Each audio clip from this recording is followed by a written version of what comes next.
Chennai சைதாப்பேட்டையில் cricket விளையாட இடமில்லாததால் விடுமுறை நாட்களில் அரசு பள்ளி மைதானத்தில் இளைஞர்கள் குவிந்துள்ளனர். இதனால் நிரந்தரமாக மைதானம் அமைத்து தர கோரிக்கை எழுந்துள்ளது. சைதாப்பேட்டையை பொறுத்தமட்டில் ஏ மற்றும் பி என 2 மைதானங்கள் உள்ளன. இதில் ஏ மைதானம் அரசு பள்ளிக்கு சொந்தமானது. பி மைதானத்தை பொறுத்தமட்டில் கட்டணம் செலுத்தி மட்டுமே விளையாட முடியும்.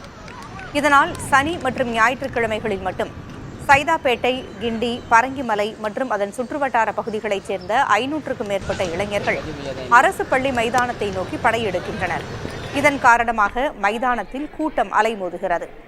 மெட்ரோ பணி காரணமாக இந்த மைதானம் சுருங்கிவிட்ட நிலையில் சிறிய இடத்தில் கிரிக்கெட் விளையாடும் பொழுது பந்து பட்டு காயம் ஏற்படும் நிகழ்வு அடிக்கடி ஏற்படுகிறது.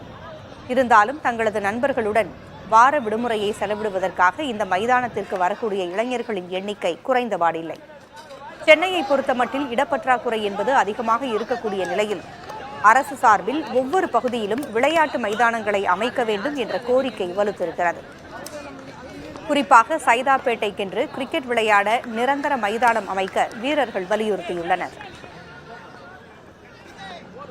பே பண்ணி ஆடுறாங்க, அதனால எங்களால் ஆட முடியல. அங்கே 50 டீம் ஆடும். அந்த 50 டீமும் இந்த கிரவுண்ட் வந்தனால ரொம்ப நெருக்கடியாது. இதுனா அடிப்பட்டாலும் கண்ணில் அடிப்படுது. கும்பல் ஆடுறமா இச்சிக்கிறோம் போயிட்டு அதனால அடிப்பட்டாலும் டக்குன்னு போக முடியல. ஒரே கேட்டு தான், சின்ன கேட்டு. அங்கே வந்து ஓடியாந்து வெளியே போகிறதுக்கு லேட் ஆகுது. அதனால் கிரவுண்டை கொஞ்சம் நீங்கள் அந்த கிரவுண்டு எங்களுக்கு பி கிரவுண்டை கொஞ்சம் குத்தி நல்லா இருக்கும். ஏன்னா ஃபுல்லாகவே அங்கே பே பண்ணி ஆடுறாங்க. அதனால் இன்னொன்னா நிறைய இடம் நாங்கள் எங்கெல்லாம் சின்ன ஆடிருந்தோம். அங்கெல்லாம் ஃபுல்லாக வீடு கட்டுறாங்க, ஆஃபீஸ் கட்டுறாங்க. கட்டிட்டு சும்மா தான் கிடக்குது ஆஃபீஸு. அது யூஸும் பண்ணுறது இல்லை. அது ஏன் கட்டினா ஒன்றும் ஒன்று புரியல. இங்கே இருக்க பசங்க விளையாடினாலே இந்த இடம் போதும். இப்போ வெளியில் முன்னாடி இருந்து வர பசங்களுக்கு வெஸ்ட்மாம்பலம், சைதாப்பேட்டை, வேளச்சேரி இந்த பக்கத்தில் சுற்றி இருக்க ஏரியாவிலேருந்து எங்கேருந்தும் வந்து விளையாட முடியாது. அந்த பக்கம் எந்த பக்கம் கிரவுண்டும் கிடையாது. இருக்கிற சின்ன சின்ன கிரவுண்டும் வந்து பார்க்காக தான் இருக்குது. அதனால் வேற வழி இல்லாமல் தான் இங்கே வந்து விளையாடுறாங்க.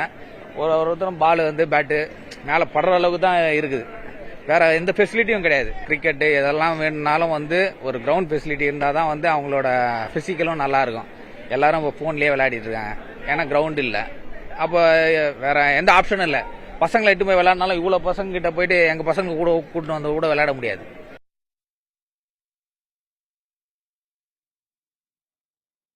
சென்னையில் கிரிக்கெட் விளையாட இடமில்லாததால் விடுமுறை நாட்களில் அரசு பள்ளி மைதானங்களில் இளைஞர்கள் குவிந்திருக்கிறார்கள். இது குறித்த கூடுதல் விவரங்களை வழங்க செய்தியாளர் விக்னேஷ் முத்து இணைந்திருக்கிறார். விக்னேஷ் முத்து, இதே போல கிரிக்கெட் விளையாடுபவர்கள் தற்பொழுது பேசியவற்றை பார்த்தோம். இப்ப நீங்க நேரடியாக களத்தில் இருக்கிறீங்க, அங்க இருக்கிறவங்க என்ன சொல்றாங்க?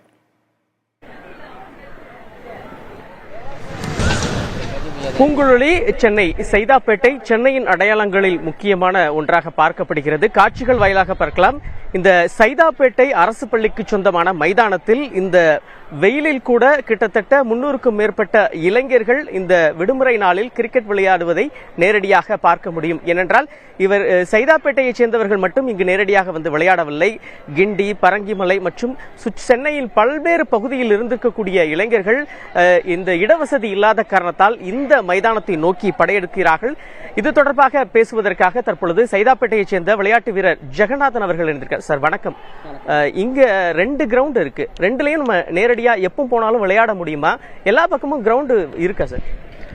என் பேர் ஜெகன். நான் வந்து ஒரு 30 வருஷமா நான் வந்து இங்க கிரிக்கெட் விளையாடிட்டு இருக்கோம். எங்க டீம் பேர் ஜெகன் சிசி. என்னன்னா இப்போ சைதாப்பேட்டில் பார்த்தீங்க அப்படின்னு சொன்னா A ground, teachers college A ground, teachers college B ground அப்படின்னு 2 கிரவுண்ட் இருக்கு. டீச்சர்ஸ் காலேஜ் பி கிரவுண்ட் இப்பெல்லாம் என்ன சமீப காலமா ஒரு 2 வருஷமா என்ன பண்றாங்க அப்படின்னு சொன்னா புக் பண்ணிடுறாங்க. இந்த கார்பரேட்ஸ்ல இருந்து புக் பண்றாங்க, இல்ல வெளியில டீம் டோர்னமெண்ட்ஸ் நடக்குதுன்னா அந்த டீம்ஸ் வந்து புக் பண்ணிடுறாங்க. ஸோ அதனால என்ன நடக்குது அப்படின்னா, இந்த யூஸ்வலா நாங்க முன்னாடி ஒரு 15 வருஷத்துக்கு முன்னாடி நீங்க பாத்தீங்க அப்படின்னு சொன்னா இங்க சைதாப்பேட்டில் ஒரு 20 டீம் இருக்கும், ஒரு 20-25 டீம் இருக்கும். அந்த டீமுக்கு பாத்தீங்க அப்படின்னா இந்த ஏ கிரவுண்ட் பி கிரவுண்ட் நாங்க விளையாடுவோம். நாங்க கொஞ்சம் ரொம்ப நல்லா விளையாடுவோம். முன்னாடி பாத்தீங்கன்னா கிரவுண்டும் பெருசா இருந்தது. இப்போ மெட்ரோனால என்ன ஆயிடுச்சுன்னா அந்த கிரவுண்ட் வந்து ரொம்ப சின்னதாயிடுச்சு. ஸோ இப்போ அந்த 25 டீம் என்ன பண்றாங்க அப்படின்னு சொன்னா பி கிரவுண்ட்ல டீம் புக் பண்றதுனால, மேட்ச் கார்பரேட்ஸ்லாம் புக் பண்றதுனால அந்த டீம்லாம் வந்து இங்க விளையாட ஆரம்பிச்சிடுறாங்க. இது ஒரு விஷயம். இன்னொரு விஷயம் என்னன்னு பாத்தீங்கன்னா சைதாப்பேட்டில் மட்டும்தான் இப்போ இங்க கிரவுண்டு கரெக்டா இருக்கு. இப்போ கோபாலபுரம் கிரவுண்ட் பாத்தீங்கன்னா கோபாலபுரம்லயும் இதே மாதிரி ஒரு 20-25 டீம் இருந்தாங்க. இப்போ எவ்வளவு டீம் விளையாடுறாங்க? சைதாப்பேட்டைக்காரங்க மட்டும்தான் விளையாடுறாங்களா, வேற என்னென்ன பகுதியில இருந்து வராங்க? அதான் இப்போ கோபாலபுரம் நான் சொன்ன மாதிரி கோபாலபுரம்ல ஒரு 20-25 டீம் இருந்தாங்க. இப்போ அந்த கிரவுண்டால விளையாட முடியல. அங்க வந்து பெரிய ஒரு ஒரு கவர்மெண்டே வந்து ஒரு பெரிய அரங்கம் ஒன்று வந்து இது பண்றாங்கன்னு சொல்லிட்டு, அண்ட் பாக்ஸிங்காக வந்து தனியா ஒரு மைதானம் ஒன்று ப்ரிப்பேர் பண்றாங்கன்ற மாதிரி சொல்லியிருந்தாங்க, பேஸ்கெட் பால், பாக்ஸிங் அந்த மாதிரிலாம். இப்போ அந்த 20-25 டீம் என்ன ஆகுது அப்படின்றது பட்சத்தில் அவங்களால ஆட முடியல, அவங்களும் இங்க வந்துடுறாங்க. அதே மாதிரி நீங்க ஐடிபிஎல் கிரவுண்டு நீங்க ஒன்று இருக்கு, which is இதுல இருக்கு, டிஃபென்ஸ் காலனி கிரவுண்ட். அந்த கிரவுண்ட்லயும் ஒரு 20-25 டீம் விளையாடிட்டு இருந்தாங்க. இப்போ அந்த கிரவுண்டும் லாக் பண்ணிட்டாங்க. அதனால என்ன நடக்குது அப்படின்னு சொன்னா, மொத்தம் ஒரு 60-70 டீம் எல்லாருமே வந்து இங்க சைதாப்பேட்டை ஏ கிரவுண்ட்ல தான் விளையாடுறாங்க. இப்ப நாங்க ஒரு 30 வருஷம் விளையாடும் போது எங்களுக்கே சில டைம்ல பிச்சு இல்லாம போயிடுது. இந்த பிச்சு பிடிக்கிறதுக்கு காலங்காத்தால ஏர்லி மார்னிங் வந்து இல்ல வெள்ளிக்கிழமை இந்த மாதிரி வராங்க. இது ஒரு விஷயம். மெயின் விஷயம் என்ன அப்படின்னு பாத்தீங்கன்னா, இப்ப நாங்க வந்து கிரிக்கெட் வந்து பாத்தீங்கன்னா கொஞ்சம் ஓப்பன் ஸ்போர்ட்ஸா விளையாடுறத போகிய இப்போ வந்து சேஃப்டி மெஷரே இல்லாம நாங்க விளையாடிட்டு இருக்கோம். இப்ப பிச்சில் நீங்க இங்க கிரவுண்ட்ல எல்லாம் பாத்தீங்கன்னா தெரியும், பிச்சு வந்து பக்கத்துல நாங்க வச்சிடறோம்.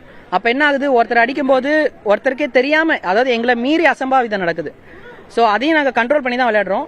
ஆனா கவர்மெண்ட் என்ன பண்ணலாம் அப்படின்னு சொன்னா, இப்போ கிரவுண்ட் எல்லாம் கொஞ்சம் மெஷர் எடுக்கலாம். நீங்க சோமசுந்தர கிரவுண்ட் பாத்தீங்கன்னா தெரியும், நாங்க ஒரு ஒரு 4 மாசம் 5 மாசத்துக்கு முன்னாடி ஒரு பெருசா வந்து ஒரு ஒரு ஒரு போராட்டம் மாதிரி நடத்தி இதே மாதிரி தான் பண்ணி அதுக்கப்புறம் கொஞ்சம் சப்போர்ட் கொடுத்து இப்போ அந்த கிரவுண்ட்லயே விளையாட ஆரம்பிக்கிறாங்க. இது ஒரு விஷயம். இன்னும் மழை காலத்துல பாத்தீங்கன்னு வச்சுக்கோங்க, மழை காலத்துல இந்த கிரவுண்ட்ல மட்டும் தான் தண்ணி நிக்காது, மற்ற எல்லா கிரவுண்ட்லயும் தண்ணி நிக்கும். அப்போ 50 டீம்ன்றது வந்து பாத்தீங்கன்னா 70-80 டீம் ஆயிடும். சோ அப்ப வந்து இது வந்து கவர்மெண்ட் கொஞ்சம் இனிஷியேட்டிவ் எடுத்து, இந்த இப்ப ஏ கிரவுண்ட் பி கிரவுண்ட் இருக்குன்னா அந்த 2 கிரவுண்டையும் வார நாட்கள்ல சாட்டர்டே சண்டேல மட்டும் எங்களுக்கு விளையாடுறதுக்கு கொடுத்தாங்கன்னா ரொம்ப ஹெல்ப்ஃபுல்லா இருக்கும். சார் நீங்க சொல்லுங்க சார், நீங்க எவ்வளவு நாள் அங்க வந்து விளையாடுறீங்க, என்ன பண்ணணும் கோரிக்கை? ஆக்சுவலி நானும் சைதாப்பேட் தான், பிறந்த வளர்ந்ததெல்லாம் இங்கே தான். சின்ன வயசுலேருந்து இந்த ஸ்கூலில் படிச்சிருக்கேன் நான். ஸோ சின்ன வயசுலேருந்து இங்கே தான் வந்து விளையாடிட்டு இருக்கோம். இப்போ அப்போ வந்து அவ்வளோ பெருசாக கிரவுண்ட் இருந்தது, அந்த மெட்ரோக்கு பின்னாடி வரைக்கும் போகும், அந்த ரோடு வரைக்கும் போகும் கிரவுண்டு. இங்கே பஸ் ஸ்டாப் தாண்டி அந்த காம்பவுண்ட் வரைக்கும் வரும் கிரவுண்டு. இப்போ வந்து எல்லா மெட்ரோ வந்ததால எல்லாம் சின்னது ஸ்டார்ட் பண்ணிட்டாங்க. கொஞ்சம் எக்ஸ்பெண்ட் பண்ணால் நல்லாயிருக்கும், விளையாடுறதுக்காக கிரவுண்ட் எக்ஸ்டெண்ட் பண்ணால் நல்லாயிருக்கும். இந்த ஸ்கூல்ல இது வந்து ஸ்கூல் கிரவுண்ட், எல்லா நாளும் அங்க வந்து விளையாட முடியுமா?